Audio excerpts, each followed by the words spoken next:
Қайырлы күн баршаңызға. Бүгін мен сіздермен осындай сүйкімді машинаммен бөлісіп сіздерге таныстырғым келіп отыр. Бұл бізде тоқыма машинасы. Менің есімім Рада, менің каналыма қош келдіңіздер. Бұл машинаның моделі Silver Red және LK150 деп аталады. Сіз тоқыма машинасына қызығып жүрсеңіз, ең бірінші осы машинаны алып үйренсеңіз болады. Себебі бұл қолжетімді бағада, функцияларда аз, инелері де ірі. Үйренуге өте оңай, тез үйреніп аласыз, және де жеп-жеңіл, тек пластиктан жасалған. Өзіңізбен бірге алып кетіп, мысалы дачаға барсаңыз, болмаса басқа бөлмеден ауыстырып, осындай гладильный доскаға, столдарға орнатып алып, өзіңіз тоқи бересіз.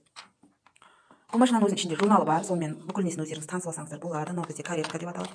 Каретканың ішкі жағы мынандай. Бұны осы майлап, нәрестені барлығын майлап тұрамыз. Өзінің ішінде майы бар.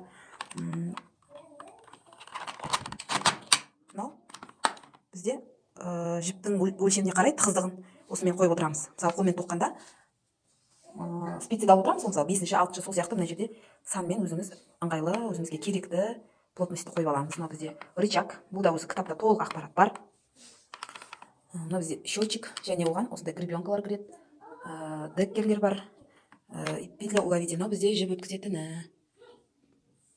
Бүгін біз ең жіпті инелерге іліп, оңай жолын көрсетемін, ілудің оңай жолын көрсетемін. Мынандай иненің бары бұда 150 штук ине бар. Инелеріңіз майысып қалса, алып салуға болады басқа инені. Біз қазір бірінші жіп өткізу әдісін көрсетейін сіздерге. Ол үшін мен басқа бөтен көмекші жіп қолданамын. Бірінші мынадан өткіземіз, екінші мынадан өткіземіз. Бұл жерде бізде сандар тұр. Бұл жаңағы жіптің бос тоқу немесе тығыз тоқу осы жерге байланысты. Ол да натяжение нит деп айтылады. Тартып тұратын несін жіберіп отырады осы жер. Қатты болып тұрса, жай тартып тоқиды, жіпті жібермей қалады. Сол жерге де мән беру керек. Және ең соңғы мына ұзын сымнан өткіземіз.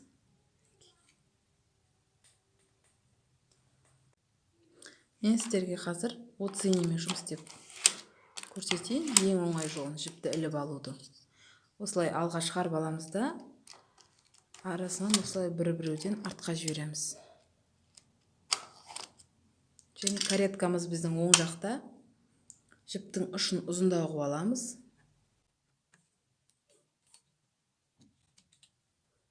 Және жүреміз бірінші қатарда. Жіптің ұшы ұзын болып қалды. Осыдан кейін грузды ілеміз.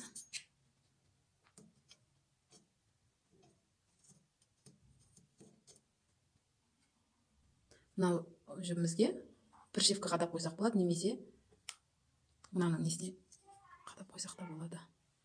Әрі қарай иненің бәрін алдыға қосамыз.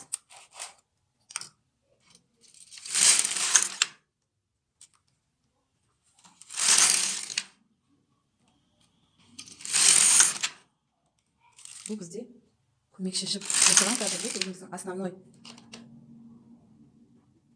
тоқитын жаңағы затымыздың жібін бастапқысында осылай жүріп алайық.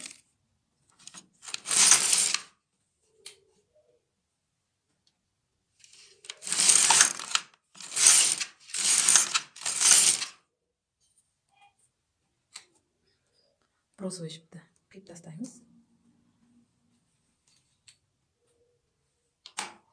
Енді основной жібімізді алып келемін. Бұл машинаны пайдаланатын кезде обязательно маталка алыңыздар. Жіпті матат етіп барып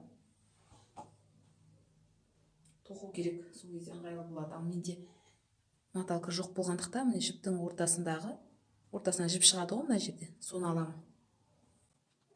Өткіземіз.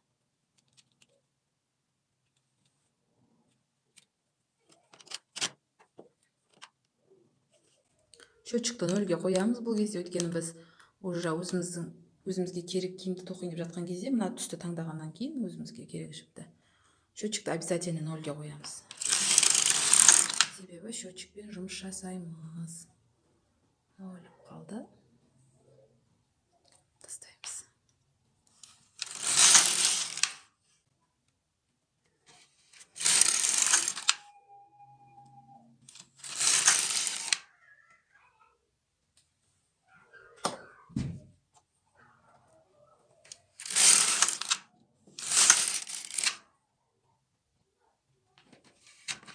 мындай шетін тартып отырамыз, мына шеттерді тартып отырамыз. Жіп қай жақта болады, сол шетті тартып отырамыз.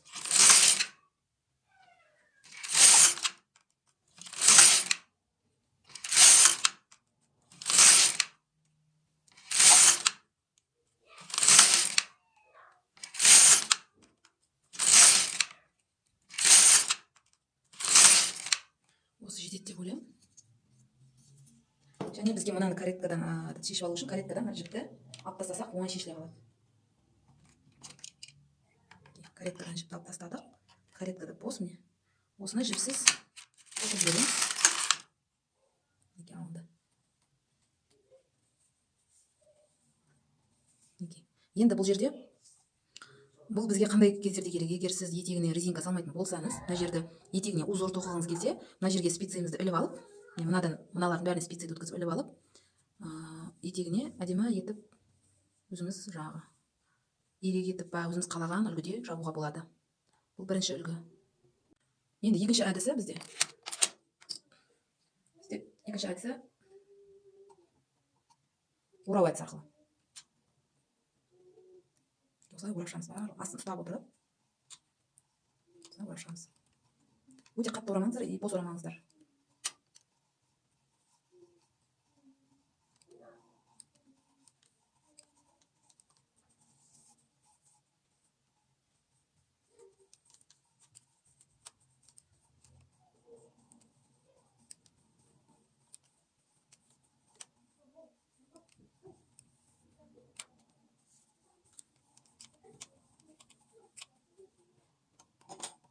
Болған соң мынаны кареткамызға тағамыз.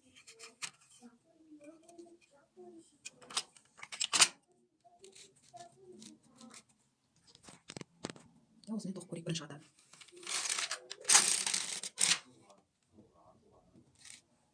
Қазалғымыз тағамыз.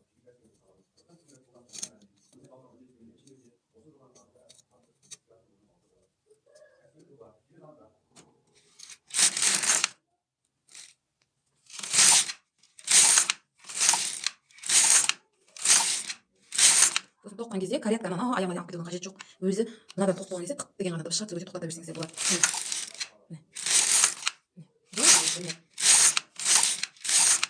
Бұл бізде екінші әдісі болады. Енді үшінші әдісімен бөлісейін. Үшінші әдісі бізде петля уловитель арқылы тағып шығу. Ол үшін мен ең бірінші осындай біріншісін байлап аламын үнемі. Және өте қатты емес. Жіптің жуан жіңішкелігіне қарай пайдаланасыздар. Бұнда бір жағы жуан, қалыңдау, бір жағы жіңішке. Осылай арасынан салып, өзі жабылады. Тоже бұнда қатты немесе өте бос болмайды. Плавно жұмыс істеу керек.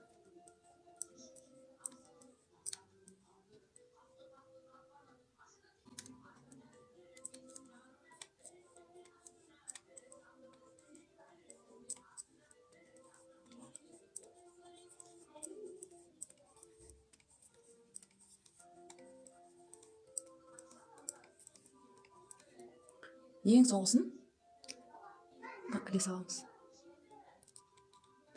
Бұл бізде үшінші әдісі. Мен көбінесе жакет безрукавка тоқығандықтан мен резинкамен тоқимын. Маған резинка тоқитын кезде обязательно көмекші жіп керек болады, сондықтан мен көмекші жіппен бастаймын. Көбінесе бұлай да тоқуға болады. Бір жаққа саламыз жіпті, және тоқимыз.